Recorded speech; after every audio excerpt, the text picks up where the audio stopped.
Welcome to O-Level Physics Online. In this video, I'll be explaining the applications of lenses and plane mirror part 2.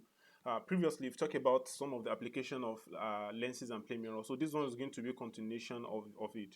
So what you tend to achieve at the end of these lessons are, number one, by the end of this lesson, you'll be able to, explain the principle of operation of astronomical telescope. Second, you'll be able to explain the principle of operation of a terrestrial telescope, and thirdly you'll be able to differentiate between astronomical telescope and terrestrial telescope.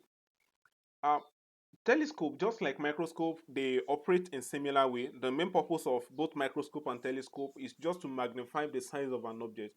Just that the nature of the object that both telescope and microscope are magnifying differ from each other. So I define a telescope here as an object, an optical device, an optical instrument which is used to see the distant object or to see a distant object. That's what we refer to as what telescope.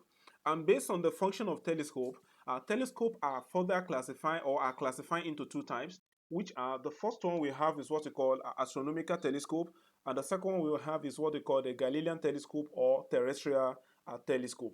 Now, looking at the two, the first one is astronomical telescope. Based on the function that it used to it does the work of astronomy, or the astronomer they make use of it to do the work that has to do with what astronomy. While the second one is Galilean telescope or terrestrial, meaning they are used within the Earth's surface to see the object that is a bit far from us that we cannot ordinarily see it. And using eyeglasses, we might not be able to see that object clearly. Now let's take it one by one. Astronomical telescope, just like I define it here as, is a kind of telescope or an optical instrument which is used to see a magnified image of a distant heavenly body. So that is the key point there. It is used to see a magnified size of heavenly body, just like stars, planet, satellites, and galaxies. So what we use astronomical telescope for basically is just to see what planets, satellites, galaxies, more stars, and so on like that. And that is the main thing that we use astronomical telescope for. And this is just a sample of astronomical telescope. For our class, our emphasis is just be lay on the lens aspect of it. So what we have here at the extreme end there, we have what they call the eyepiece, the objective lens. The objective lens is just the point where the object that you are viewing, the image of it to pass through first. The ray of light coming from that object will pass through first before you are going to see it at the eyepiece. And if you look at this one, basically we have two main parts. Like I said earlier, we have two main parts. The objective lens is big, while the eyepiece is what is very small. Objective lens is big, while the objective lens is big, while the eyepiece is very small. So if you compare this one with that of microscope, that is compound microscope, the objective lens is small in that case, while the eyepiece is what is small in this particular one. And this one has a focusing knob that you can adjust. In one of these, I'm going to show us the real image of this one from our lab. So now let's look at the principle of operation of astronomical telescope.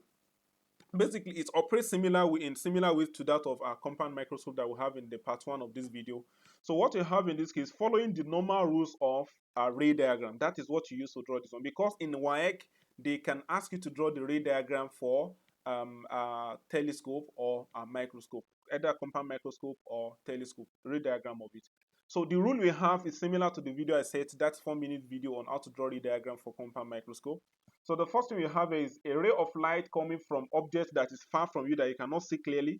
We refer to it as object at infinity, meaning you don't know the precise location of it. Now the ray of light coming from that object will pass through the center of the lens, and it will go on the image on a straight line like that. Then the second ray of light is what a ray of light coming from the top from that object again will pass through the lens, then it's going to bend and pass through the what? The optical center. It's going to pass through the optical center.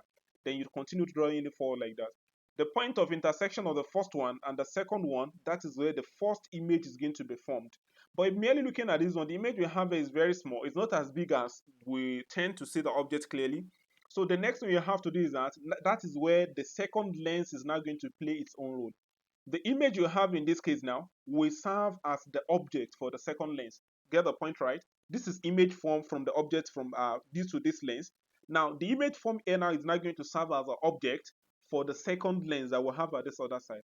Then from this one we follow the normal rules that we have. Any ray of light coming from the top of the object will pass through the center of the lens and to go in straight direction like that.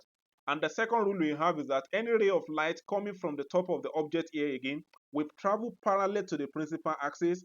Then on reaching the center, it's going to travel and move through the optical center for the eyepiece. Optical center, sorry, focus point rather for the eyepiece at the other side like that. So we don't need it. That's why we just left it like this.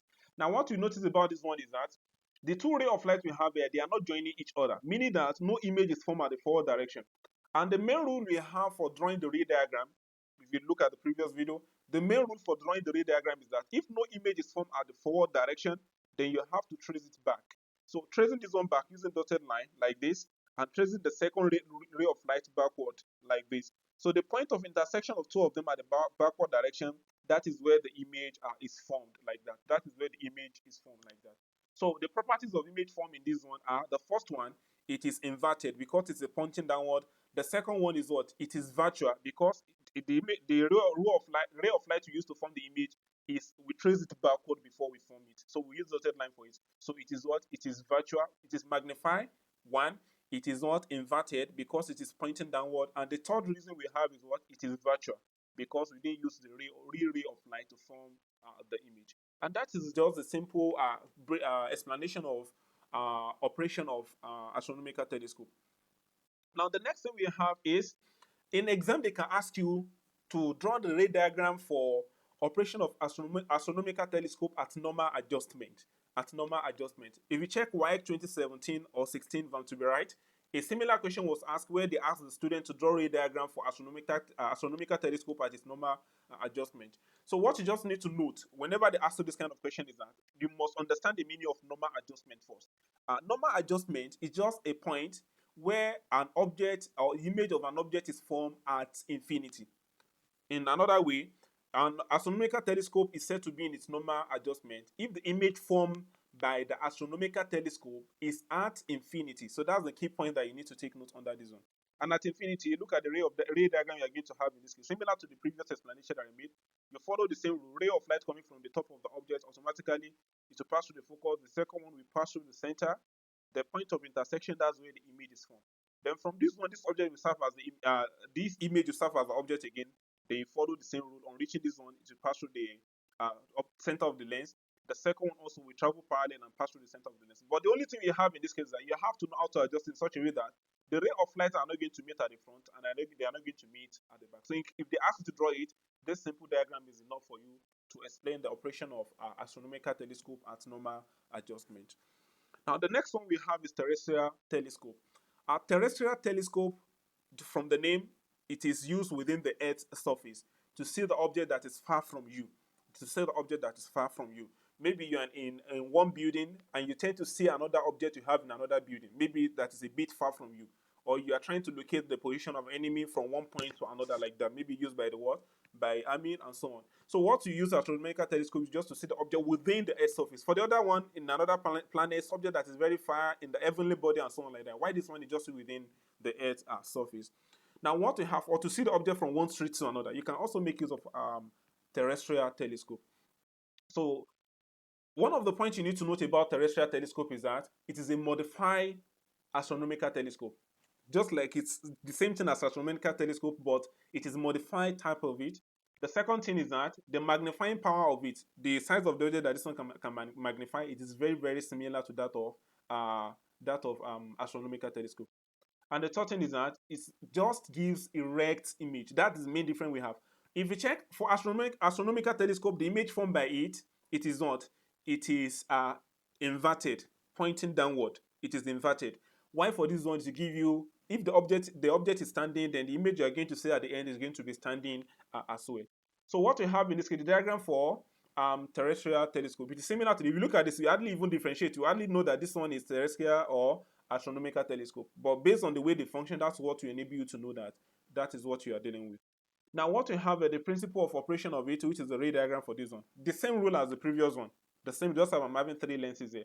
So the ray of light from the object will pass through the center. Just don't forget that the ray of light from the object will pass. Remember, object is, we don't know the actual location of it. So that is why we didn't put anything here. So let us assume the object is at a far point. So the ray of light coming from the top of the object will pass through the center and go in forward direction. The second ray of light coming from the object again will travel from the top of the object, I mean to the center of the lens, then to the focus point of the first lens. Then at the end, the two of them are going to join together. Then the first image we have here now will serve as an object to the second lens. And the ray of light from the top of that object now will pass through the center undiminished again. Then the ray of light we have here will travel parallel, then pass to the focus at this other side, then the second image is going to be formed. Then we will not stop there. And that is the main difference we have between this one and that of the astronomical telescope. Now, what we have in the third lens now will now be the one that will magnify it and make the object to be upright. So the ray of light from here now will pass through the center. On reaching this point, then it will travel through the optical center at focus point at the other side of the third lens.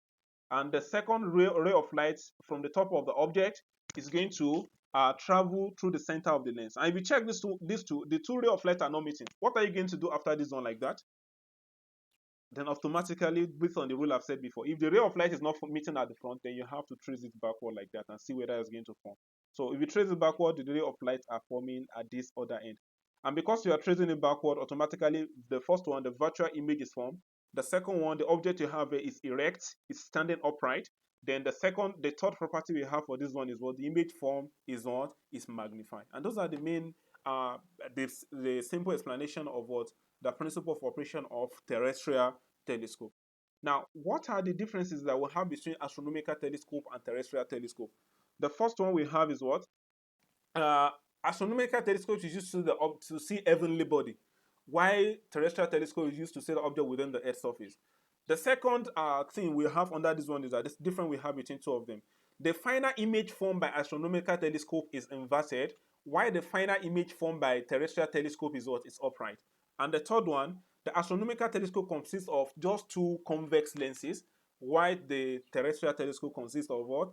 Three convex lenses. So, and I told us, don't forget this one, that the third lens that you have there is going to be the one that will enable the production of what? Erect or upright image. And those are the major things we have under this topic. So don't forget to go and search your past question and solve as many questions as possible. You see the question there in objective as well as in theory. And one of the main methods I usually advise a student to just use in their revision is that first do your revision based on topic before you're going to do overall. So just pick like 10 years question from 2010 to 2019 or 2010 to 2018 and search for a question related to this topic, because those syllables will be similar, will be recent like that, and from there you will know how far you've gone under the topic. And if you can't understand everything or I'm too fast in any of my explanation, you're always free to backward or rewind or do a little playback of the video. Watch as many times as possible, and if there's any confusion for that, you are free to post the question under the comment section. So thank you very much for listening. In my next video, I'll be talking about the calculation involving optical lenses, and before then, don't forget to click on the subscribe button. Thank you very much.